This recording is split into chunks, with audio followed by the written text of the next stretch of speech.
Hey guys, it's Zach with moveSKILL.com. I'm here today with Lindsay and we're going to be going over the split jerk.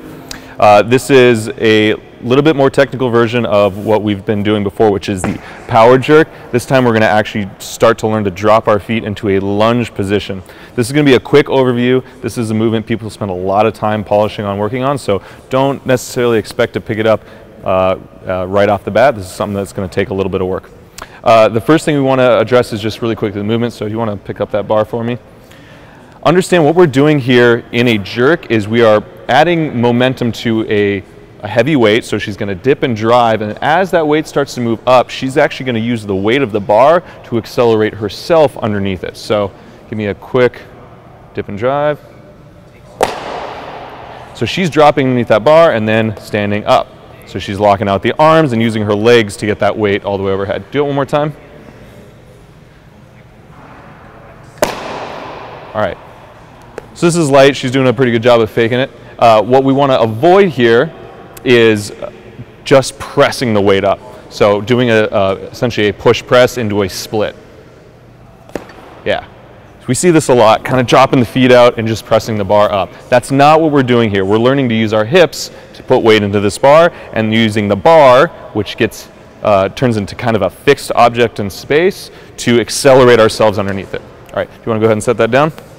All right, so we're going to have Lindsay stand on top of this tape. What we've done is put a cross on the platform. She's going to stand with her arches right on this horizontal line.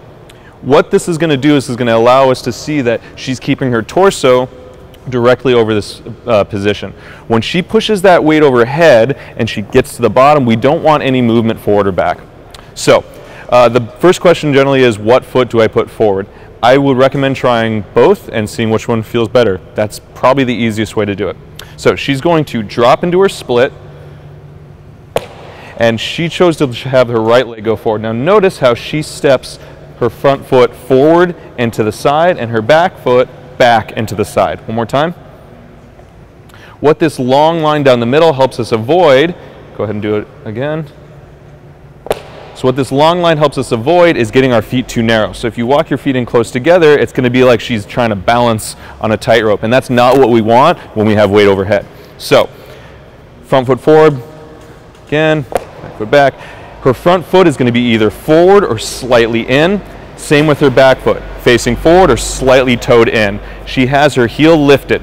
Now, the recovery position from the bottom, this is very important. She wants to drive off the front leg, press forward, and then back leg until she's exactly where she started. What we want to avoid, go ahead and drop back down again, is a lunge all the way forward, just stepping here. Imagine she has a large amount of weight overhead. She's doing a really big, heavy step forward, and she's moved that weight from over the starting position forward a few feet. Go ahead and come back. Okay, so one more time. Feet out and forward. Beautiful. So we don't want that. All right? What we're going to do is we're going to start with the bar behind the neck. Now, jerk behind the neck is really nice because we're starting with that bar in the same position that it's going to be when we finish, and that's directly over your heels. So this gets a little bit of the issue of that bar path in front of the face out of the way when we're starting to work just on the footwork. So she's going to do a dip and drive and split. Return from front foot first and back. And she's exactly where she started, and now she can bring the weight down again. Let's do that one more time. Awesome. I recommend spending a lot of time working here with the jerk behind the neck. And what you're going to do here is actually start to add a little bit of weight. There's going to be this perfect amount of weight for the jerk that's just going to be enough that you have to start to use that bar to accelerate yourself underneath it. If it's too light, it's kind of hard to fake it. All right, from here, we're going to pop that bar back over to the front. And now Lindsay's going to jerk this bar from the shoulders. So elbows slightly in front of the bar, bar is resting on her shoulders, and jerk. Notice how, even though her face was in front of the bar, or over the bar, she got that bar right over her shoulder. She's not pressing it forward. Let's do it one more time. Good. She's doing a very good job of keeping her torso upright in that dip and drive. We want to avoid leaning forward and sending that bar that way. If you're having issues with this, I suggest going back to the push press video and working on that dip and drive. All right, let's do one more time. And return.